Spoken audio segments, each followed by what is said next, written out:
Hey guys, and welcome to the Before You Bet Racing preview with a focus on this weekend's Group 1 action in both Melbourne and Sydney. Of course, we've got the Group 1 George Main Stakes at Randwick and the Group 1 Sir Rupert Clarke Stakes at Caulfield. I'm your host, Tim Geers, joined by Trent Crebbin. We're brought to you by PlayUp. Trent, how's things? Looking forward to the Group 1s this weekend.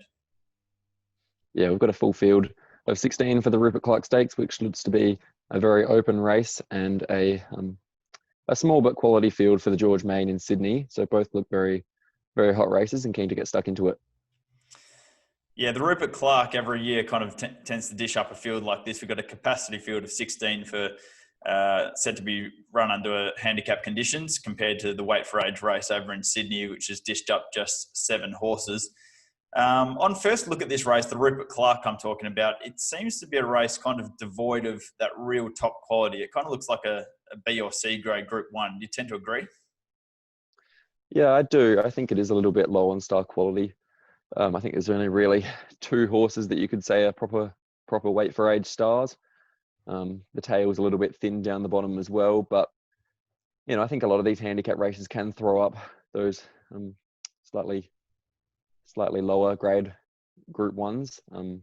It does create a lot of betting interest though, so it makes it a good betting race, but perhaps just not quite as high quality.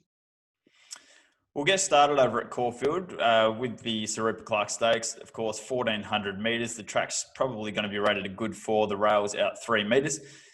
Trent, we'll get started with your look at the speed map because there looks on paper to be a real fair amount of speed. Yeah, I think they'll go quite quickly here. So I've got Be Good to Your Mother leading as he did at this track and distance in the Memsie, and he went quite quickly that day. I think there's even more pressure here. Streets of Avalon coming across from out wide. Age of Chivalry has to come across from out wide. Dollar for Dollar, Drawn Barrier 7, we pouring the pressure on, probably just behind the leaders.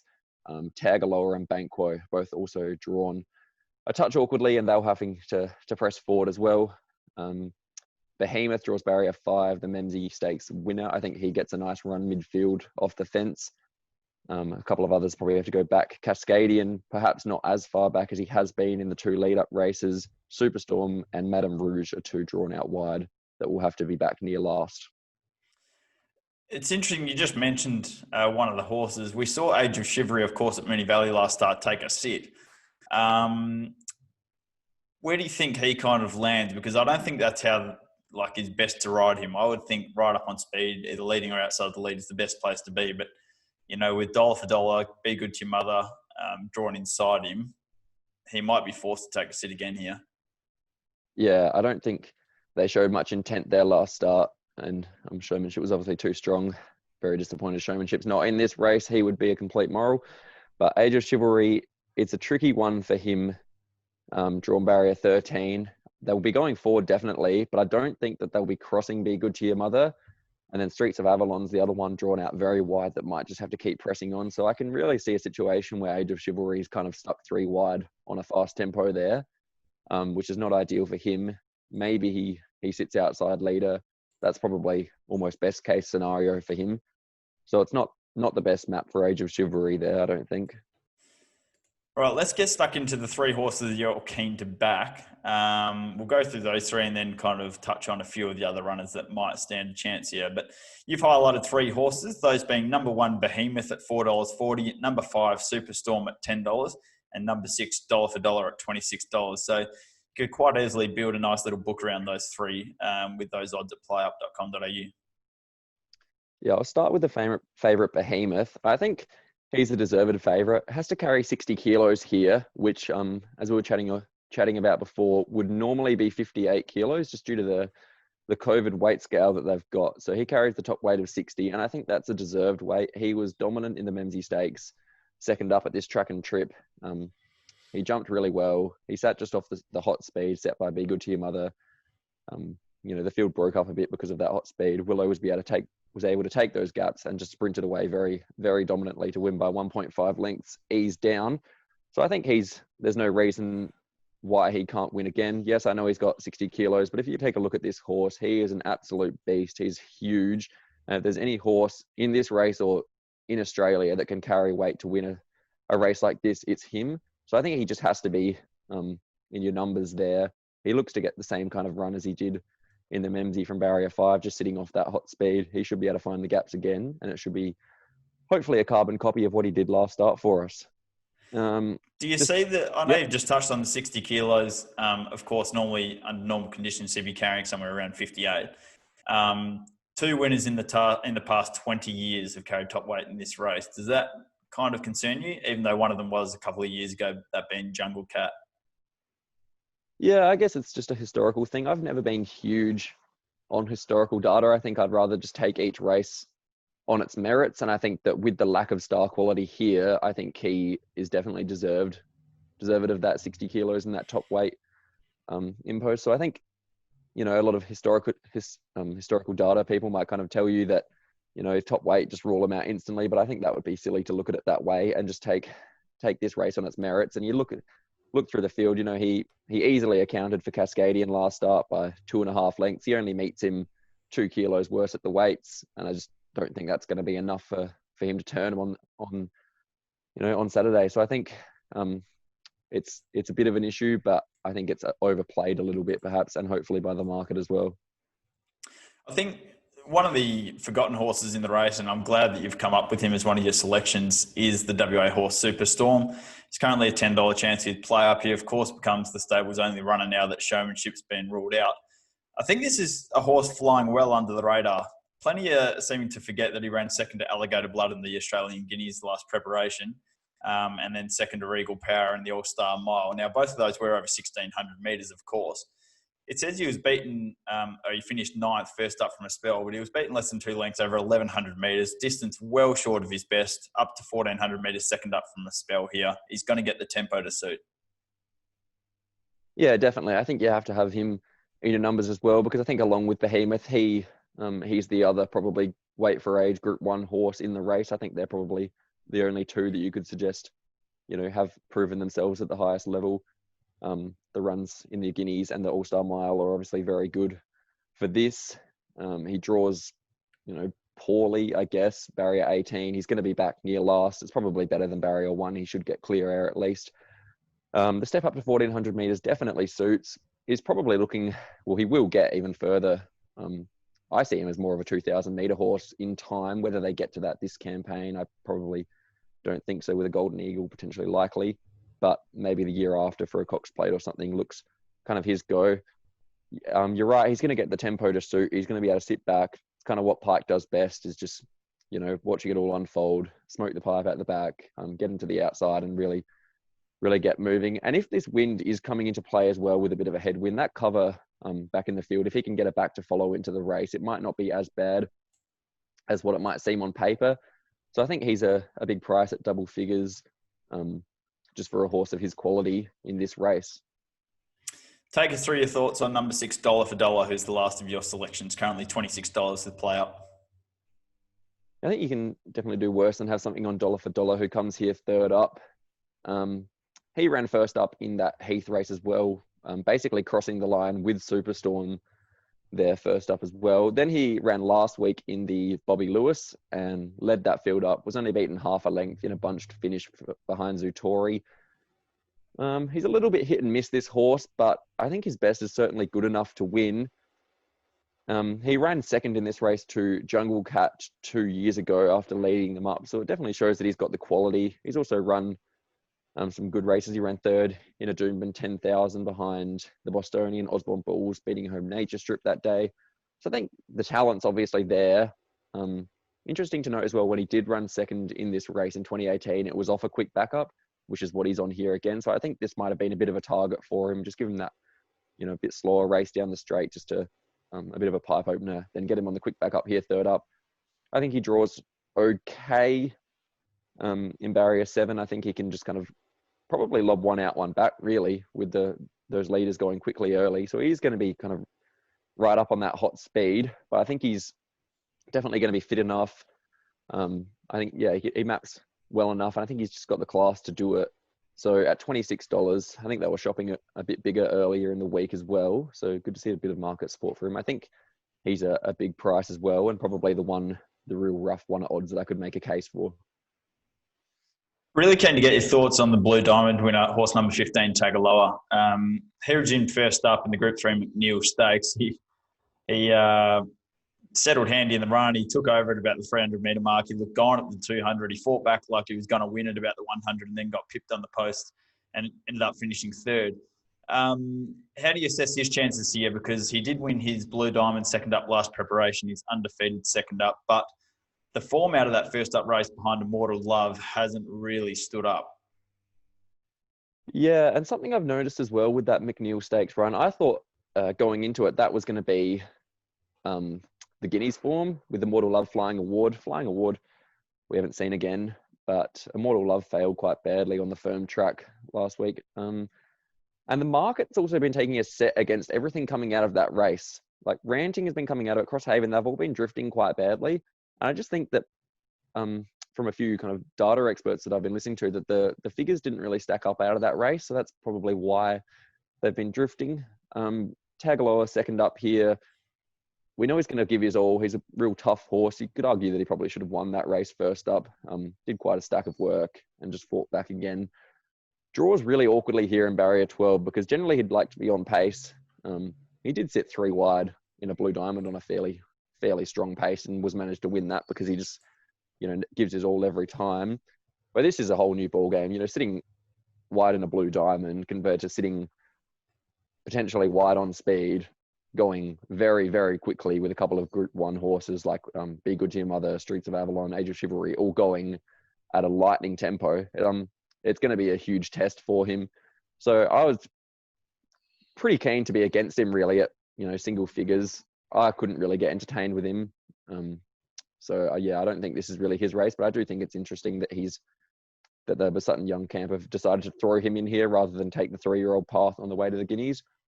But not for me, Tagaloa. Take us through the thoughts on number 16, Banquo. I've seen a few people kind of make a pretty strong case for him in this race. Of course, Danny O'Brien, third up from a spell, you'd be thinking this would probably be the race they've picked out for him. Improved nicely from his first up run to his second up run. Of course, was beaten about a nose or thereabouts in the Bobby Lewis last start behind Zutori. There was Tefane back in third. Of course, they're both Group 1 horses. Barrier 6 looks a reasonable draw down on the minimum of 54 kilos. Yeah, I think if you can make a case for Banquo, but I think if you're going to make a case for Banquo, you have to make a case for Dollar, who finished basically alongside it and started, Banquo started $6 there. And Dollar started $15. And I think Dollar's probably proved himself at a bit of a higher grade and is, $26, maybe even a touch longer earlier in the week here. I think Banquo opened up quite short as well. He's drifted out a little bit to something probably around his right price here. He's never been a horse that I've had a huge opinion of. He does map fairly well from barrier 6. He can probably sit, just off the pace there and should get a good run. He's right in the game. He's probably about his right price at $12 now. I just thought if you're making a case for him, you had to make a case for dollar. And at the odds, I'd probably rather be with dollar. Fair enough. Any others in the field that we haven't mentioned that you feel are worth mentioning? I know you were very keen on Be Good to Your Mother and Memsy. Just a bit too much pace here.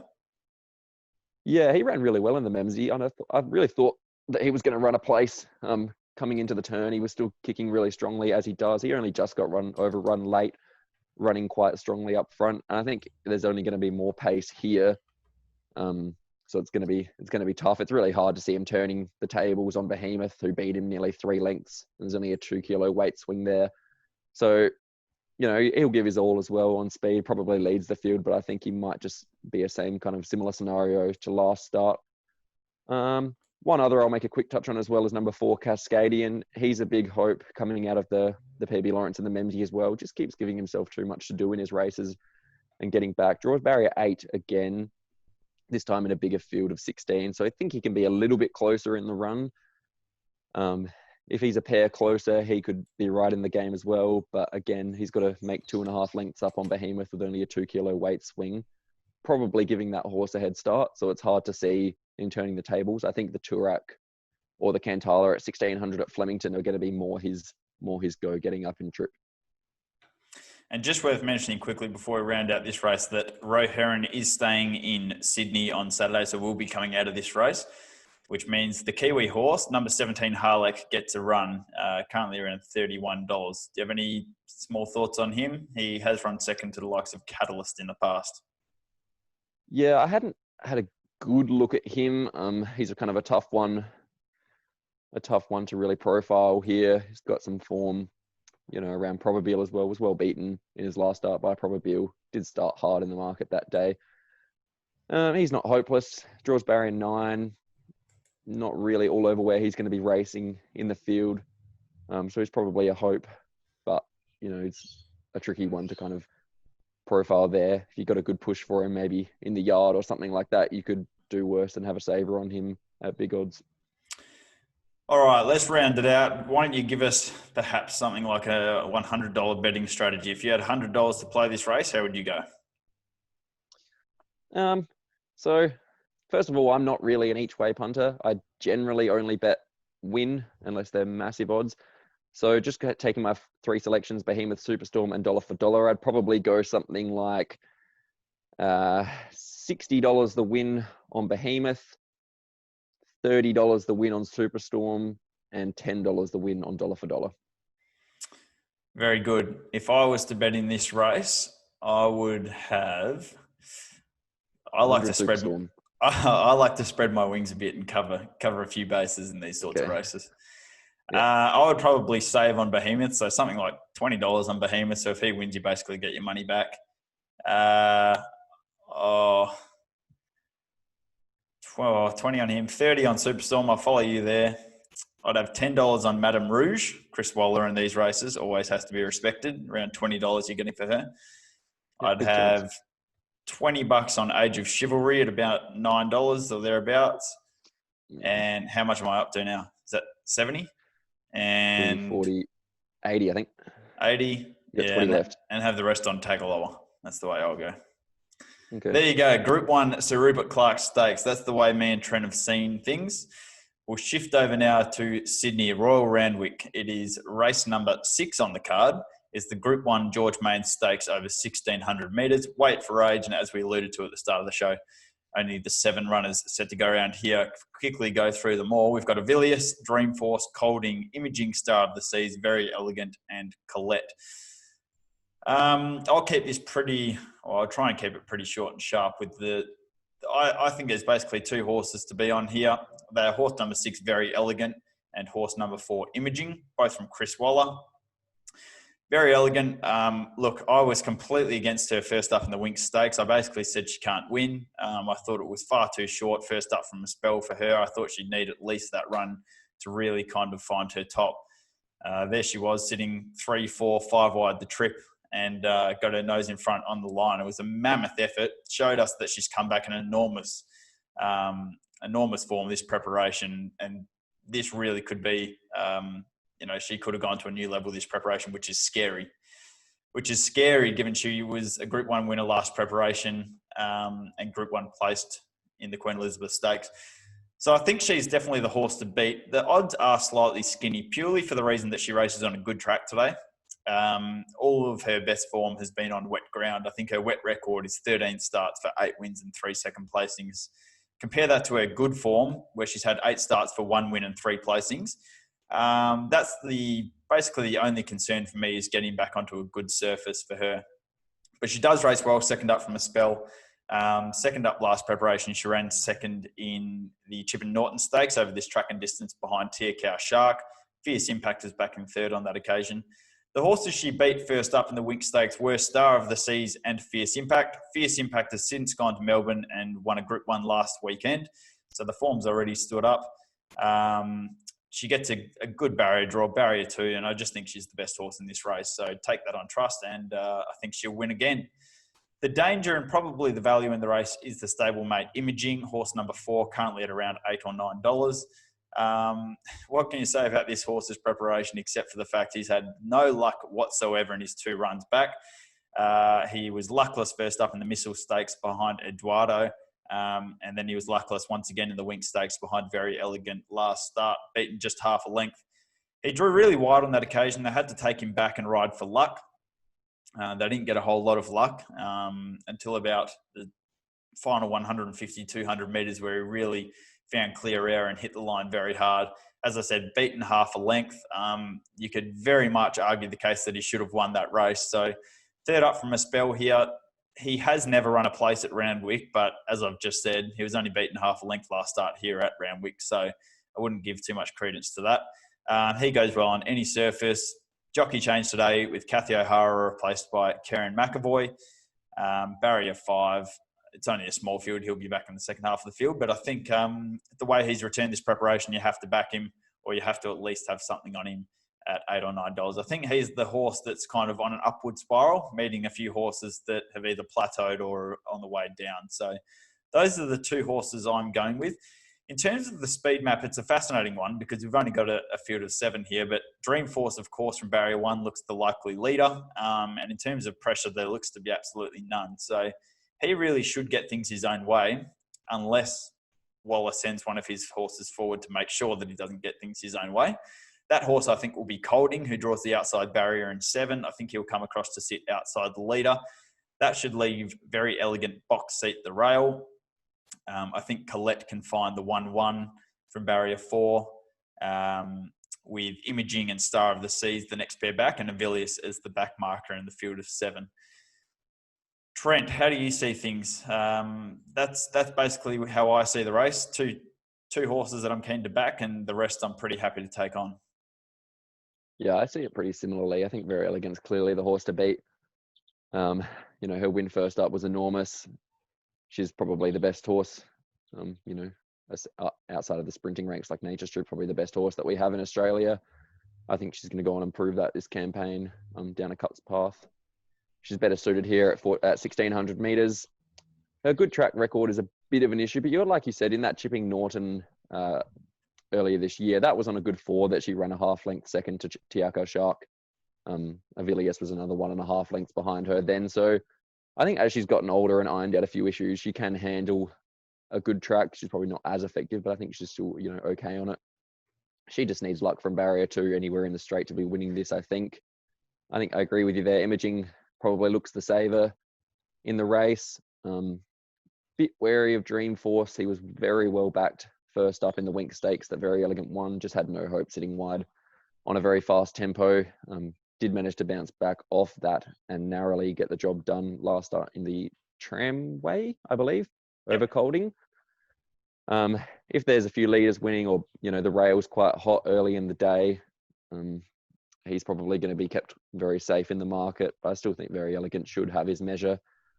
Avilius was huge first up, I thought. You were kind of saying he's, gone in some sense that he's not going nearly as well. I thought his first up run was enormous.